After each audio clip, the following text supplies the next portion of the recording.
Hey, welcome to Living for the Plot. My name is Stephanie. Today we're going to be going over what's happening on college campuses right now.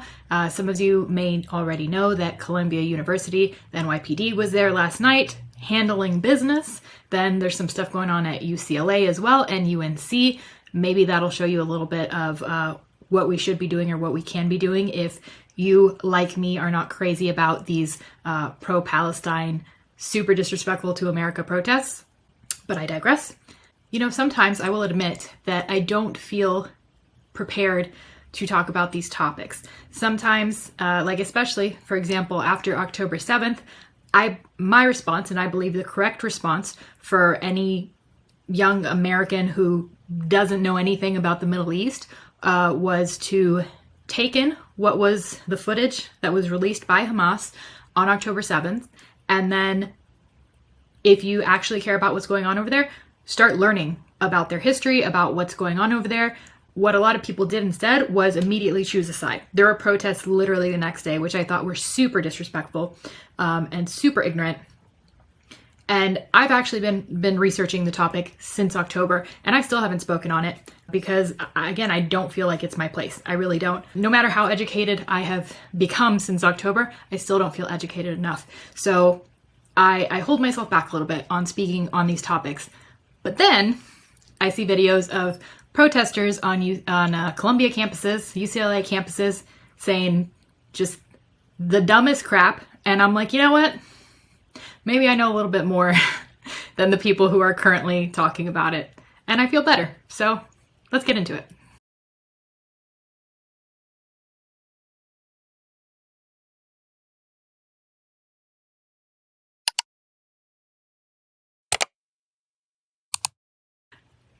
Okay, let's listen to this genius request food and water as humanitarian aid for the students that are choosing to protest and lock themselves in a Columbia building. Excuse me. Why should the university be obligated to provide food to people who've taken over a building? Well, first of all, we're saying that they're obligated to provide food to students who pay for a meal plan here. But you mentioned that. Are they, though? Are they required to? Haven't classes been canceled because of this protest that you're putting on?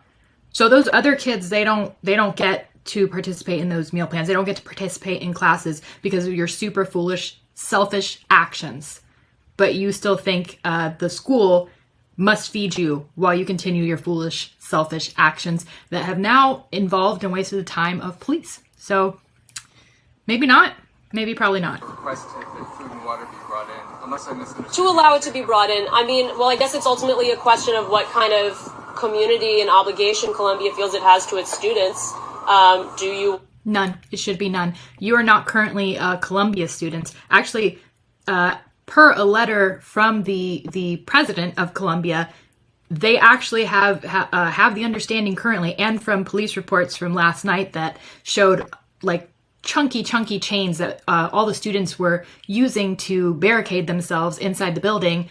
They now believe, like everybody else believed a week ago when this started, that this is being funded by outside sources, not the students, that there are people among the students wearing masks that aren't actually students. Students to die of dehydration and starvation They're or gonna get die. severely ill, even if they disagree with you. If the answer is no, then you should allow it's crazy to say because we're on an Ivy League campus, but this is like basic humanitarian aid we're asking for. Like, could people please have a glass of water?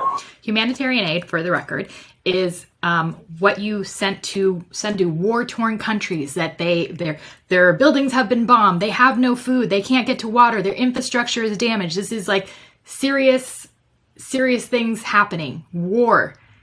And she's like, we chose to lock ourselves in the building, to protest a war that we're not involved in at all. And we're hungry. She's literally demanding snacks and water. Grow up. This makes, I feel like a genius. If this is what Columbia University has to offer, I'm a genius. I should have got in. They did put themselves in that very deliberately in that situation and in that position. So it seems like you're sort of saying, we want to be revolutionaries, we want to take over this building, now would you please bring us food and water? And Nobody's asking them to bring anything. We're asking them to not violently stop us from bringing in basic humanitarian aid. They're stopping the delivery of food. We are looking for a commitment from them that they will not stop it. She doesn't even know. So it hasn't even happened yet. She's like, oh, I'm not asking them to bring us food, even though she very clearly was. She was asking them to feed the students. And then she was like, oh, I'm not asking for them to bring it. I'm asking for them to not stop it. Even though no one has done anything to stop anything thus far. Like, you guys shouldn't even be there. No one's stopping it. So this is a very, very silly conversation. You're a silly, silly person. Okay, enough of her. She doesn't say anything smarter than that, I promise you. Okay, so this is the letter that the president of Columbia wrote to the NYPD to ask for their assistance. Let's see. Earlier Tuesday, the president of Columbia University, Monique Shafiq, sent a letter to the NYPD asking for assistance on campus, saying, with the utmost regret, really, everyone else regrets that you didn't do something quicker. You sorry excuse for a human being. We request the NYPD's help to clear all individuals from Hamilton Hall and all campus encampments. The NYPD began an operation around 9 p.m. on the campus of the Ivy League to do just that. You can read the full letter from Columbia University to the NYPD below. April 30th, 2024. Michael Gerber, Deputy Commissioner, Legal Matters, New York City Police Department. Dear Deputy Commissioner Gerber, I write with regard to the unrest on Columbia's campus. As we have discussed, in the early morning of April 30th, 2024, a group of individuals entered Hamilton Hall for the purpose of occupying the building. The building was closed at the time, and the students entered. An individual hid in the building until after it closed and let the other individuals in. Wow.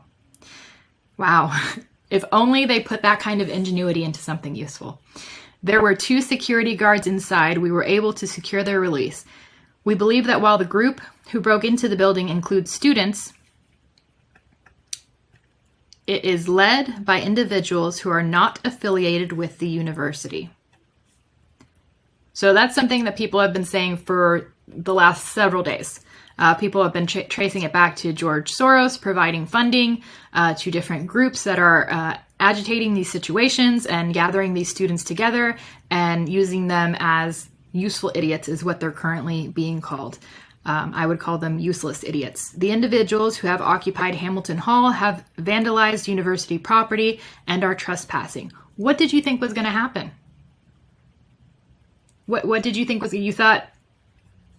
It's so cute how they're just like, protesters mess stuff up. Protesters chanting death to America mess stuff up. I'm shook. In addition, we have a continuing encampment on the west lawn of the Morningside campus since Friday, April 19th, 2024. Last night, an additional encampment appeared on the math lawn. Sorry, I need glasses, guys. After more than a week of discussions with representatives of the group engaged in the West Lawn encampment, we reached an impasse on Sunday, April 28th, 2024. The group was informed that they are not permitted to occupy spaces on campus, are in violation of the university's rules and policies. If that's true, if they are not permitted to occupy spaces on campus and in violation of the university's rules and policies and must disperse, why have they been there since the 19th? And you only got the police involved on the 30th. Why'd you just call the police immediately? Like, tell them, and then when they don't leave, call the police. Don't negotiate with terrorists. Don't allow them to believe that they can make demands for food and water. All university students in the West Lawn encampment were informed Monday morning that they would be suspended if they did not disperse. I hope they do get suspended. I hope they get kicked out, honestly. Especially the ones who were vandalizing stuff and locking themselves in building and being extra foolish. By 2 p.m. Monday, and that participation... would be suspended if they did not disperse by 2 p.m. Monday. So they were informed on Monday. By 2 p.m. Monday, they were supposed to disperse. They did not. Still nothing happened until several days later. and that participation in other campus encampments was prohibited. At this time, all participants in the encampments are suspended, not authorized to be on university, and are trespassing. How are you going to enforce that? Because I don't think all of the kids got arrested. I think I could be wrong. Somebody correct me in the comments if I'm wrong. I'm pretty sure just the kids who entered Hamilton Hall were arrested because they were vandalizing and, in what was supposed to be a locked building and barricading themselves inside, which I'm sure caused damages when the police had to come and get them out. And probably any of the kids who fought against the police, but not all of them. So unless they got arrested, unless they are getting booked and charged or whatever, how are you going to know which students need to be suspended or expelled? Since you don't even know if they're all students, which she admitted at the beginning. At this time, all participants in the encampments are suspended, not authorized to be on university property, and are trespassing. The takeover of Hamilton Hall and the continued encampments raised serious safety concerns for the individuals involved in the entire community. You think? The actions of these individuals are unfortunately escalating. You think? These activities have become a magnet for protesters outside our gates, which creates significant risk to our campus and disrupts the ability of the university to continue normal operations. No kidding.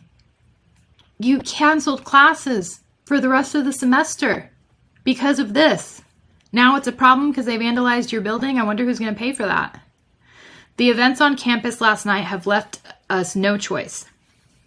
So you had to let them take it as far as they could. Even though you warned them, they didn't listen to your warning. Okay. At what point is it your fault, President of Columbia, that these kids are being charged with, breaking, entering, vandalism, whatever they're going to be charged with, when you could have just said, hey, NYPD, I need you now. We told them 2 o'clock. It's 2 o'clock. They're still here. This could have been ended before it even started. The events on campus last night have left us no choice. With the support of university's trustees, I have determined that the building occupation, the encampments, and related disruptions pose a clear and present danger to persons, property, and the substantial functioning of the university and require the use of emergency authority to protect persons and property. With the utmost regret, we request the NYPD's help to clear all individuals from Hamilton Hall and all campus encampments as part of this process. We understand that the NYPD plans to use its LRAD technology to inform participants in the encampments that they must disperse. In light of the activities that occurred after the events of April 17th through 18th, 2024, we further request that you retain a presence on campus through at least May 17th to maintain order and ensure encampments are not reestablished.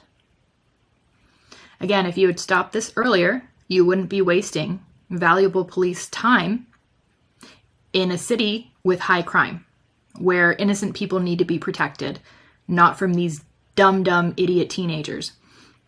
We trust that you will take care and caution when removing any individual from our campus. The safety and security of our community is our highest priority. If it was, you would have stopped this on day one.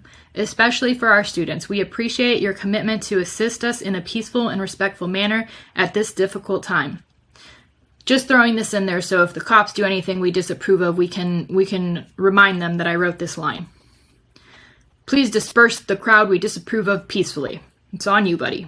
Columbia is committed to allowing members of our community to engage in political expression within established rules and with respect for the safety of all.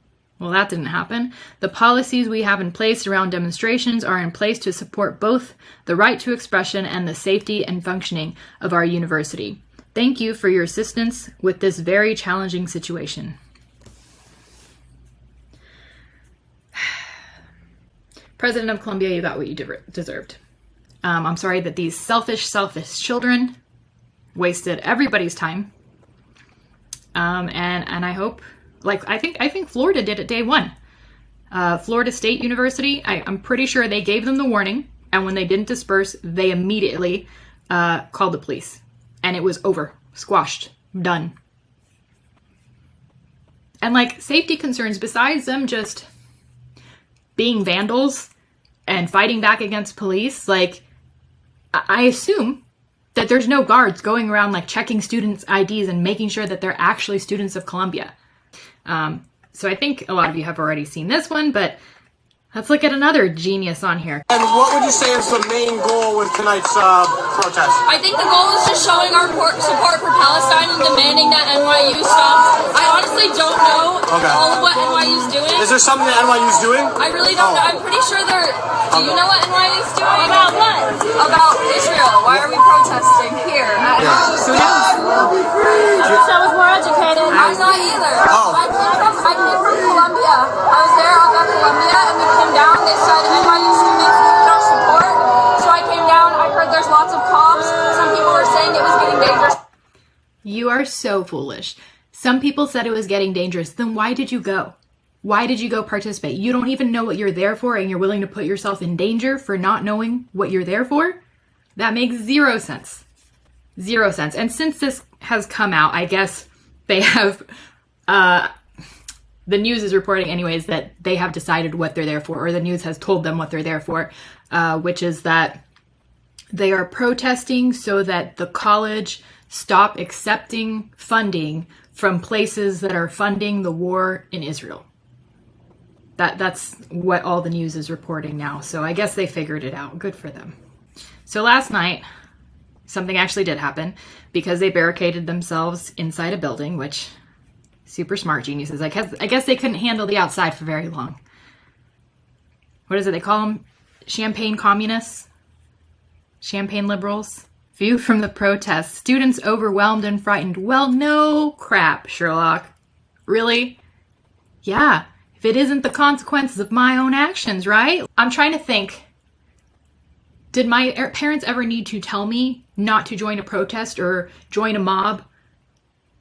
Or is that just like an inherent understanding within me? I don't think my parents ever had to tell me that. Maybe that's the problem. Maybe their parents are encouraging this behavior by romanticizing the 60s. Like, Vietnam isn't happening. That's not what we're protesting. Like, oh, these poor kids. And you know what? That's another thing. People can't decide whether they're kids or whether they're adults. If they're kids, then the administration needs to be held accountable for not being the adults in the room and stepping in. And if they're not kids, then they need to be charged and tried as adults for disturbing the peace, for barricading themselves inside a building. I just can't. Protesters could be heard yelling near West 114th Street, where officers had led people in zip-tie handcuffs after they were escorted off campus. And if you watch these videos, they're fighting the police, they're pushing them, they're saying, leave her alone, leave her alone. It's just like, did you really think nothing was going to happen? No, you've been doing this for a week. You've been like, other students who do not want to be involved in this can't go back to campus. Classes have been shut down for the rest of the semester because of you, because you're super selfish and you don't even know what you're protesting for. Not only that, you're not accomplishing anything. Like literally a recent Harvard and Harris poll says that 80% of people, 80% of Americans stand with Israel. And I think something like 60-something% of them want a ceasefire, but not before hostages are released and Hamas has been ended, taken off the playing field. And that 80% is people who want a ceasefire without that caveat. But so you're accomplishing nothing except for creating havoc. It's not like America doesn't have enough problems right now. You foolish, foolish children. You do not deserve to be at an elite university. And the elite universities should be ashamed of themselves. You're making the American education system look horrible. This is embarrassing. And here's the police officers going in through that second story window to try to unbarricade the dum-dums from, Hamilton Hall. A previous version of this report incorrectly said that police officers entered Hamilton Hall with guns drawn.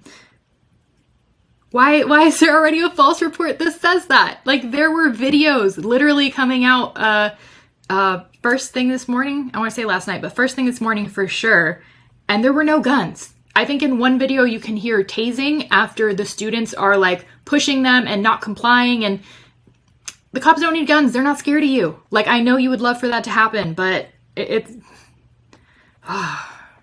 kids. They're kids. They're proving that they're kids. They're proving that the voting age should be at least 25 because these people shouldn't vote.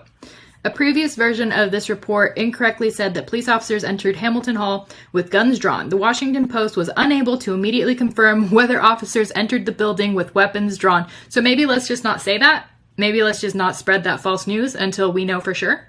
Maybe. The Post has been corrected. Thank you. Thank you. Great job, Washington Post. You know, if you had taken care of it day one, you probably wouldn't have needed to occupy all of these police officers for so long.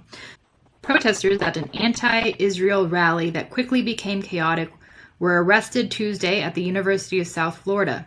Yeah, I think Florida warned these people Tuesday and then had them gone the same day, Tuesday.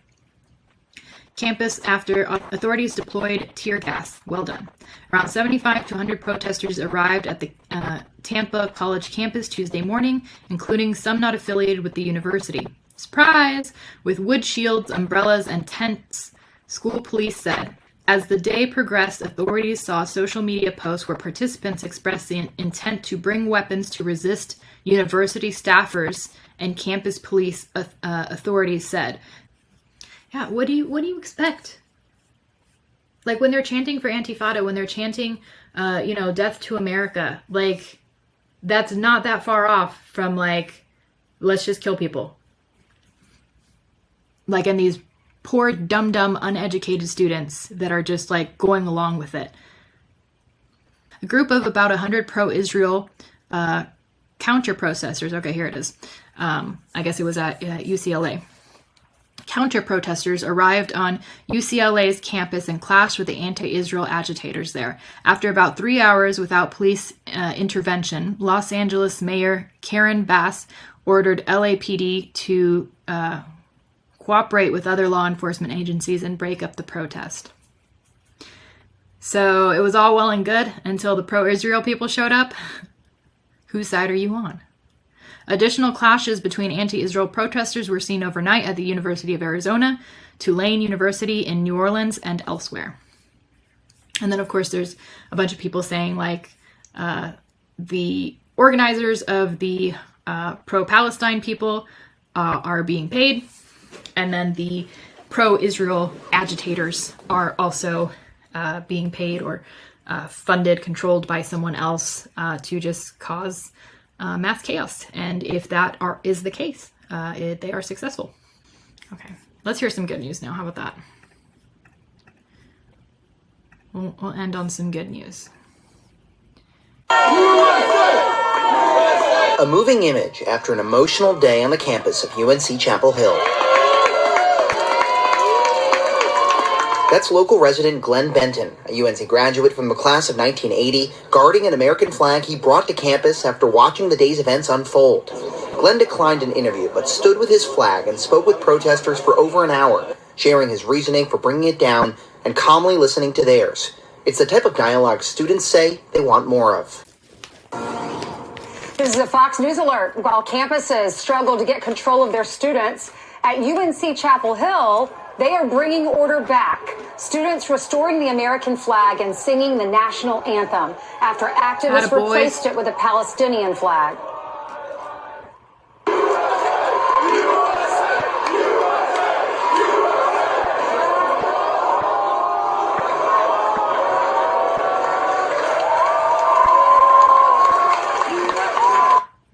Here with Reaction, Fox and Friends Weekend co-hosts Pete Hegseth and Will Kane. Hey guys. So exciting that finally, these Americans are praising America and doing the right thing. But how sad is that? That campus to campus to campus all over our country, they're replacing the flag with Palestinian flags. They are yelling, they hate America, wipe Israel off the map. But at this campus, they got it right. Yeah, I mean, there is a GoFundMe right now for some frat boys who were going around tearing down the Palestinian flags and replacing the American flag there's a GoFundMe to throw them a party for doing that. And I think that's awesome. And I think that's why the videos like this are important, because I feel like normal, not crazy people like me are like, if we ignore it, it'll go away. Or, you know, it's just a fringe minority crazy people, which is part of it. But at the same time, it's like people are on social media all the time and they can't just keep seeing this negativity, especially young people. Like, sane people need to set an example for the younger generation. Like, we're so worried about them seeing all this bad stuff on social media. They need to see some pro-America voices, some pro-Israel, some not hateful chanting Antifada voices, so that the ones that don't want to be indoctrinated into this ideology have an alternative. Heart and remember that the majority of young people, even still today, respect and love the country. I mean, this is a reflection of probably the majority of the campus of UNC. But our conversation is being driven by a very noisy, very powerful, very influential minority of people who simply hate the country. I mean, taking down the American flag and putting up the Palestinian flag is effectively saying, I reject the place where I'm being educated completely and all that it stands for. So UNC should find those kids, by the way, and give them a study abroad semester in Gaza. You know what? You love Palestine so much. Go over there and hang with them for 6 months. See how you feel about the American flag when you come back. That's what every vet's experience. You see the other side, you understand how special what we have is. By the way, the chancellor came out and put the flag up with him, but they took it down later. They took it down because they didn't want it to be a controversy. So the flag went up for a second, but didn't. Also, if you're the type that's chanting death to America or things against the Jewish community, just you want to fight, like, just go to Gaza, just go fight. Like, I'm sure that they can use you as like a suicide bomber or a human shield. I doubt they'll let you get any closer than that, because they're not going to trust you, because they hate you just as much as they hate the Jewish people. But go try that. Because you're not doing anything here from America except for harming us and harming our institutions. Silly humans. Yeah, and that's sad also. Well, alternatively, I would say to you, Pete, they should also find those UNC frat bros and give them full scholarships to the University of North Carolina.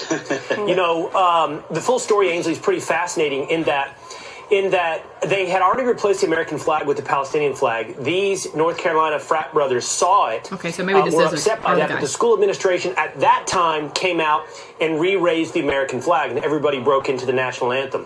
But once the school administrators and school security left, then the protesters began to take down the American flag again, and that's when the guys stepped in and protected the flag. They said that one of the frat brothers' name is Guillermo Estrada, Ainsley. He said that he and his brothers protected it for an hour. By the way, his parents, immigrants in the military.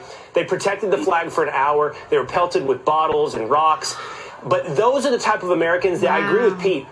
Their love of country and their patriotism, I don't think are as rare as we want to believe. A lot of people love America, but what they should be celebrated for, and what be more rare, is their bravery. Their willingness to stand up and exhibit that patriotism and protect America.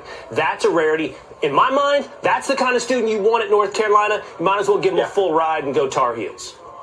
Okay, so that's it, guys. We're going to end it on that happy note. There is a GoFundMe for these UNC frat boys who protected the American flag. I suggest you go donate, because that's super cool. They're super rad, and I'm happy they did it. So on that note, thanks for watching Living for the Plot. Please like and subscribe if you want more content like this. See you guys later.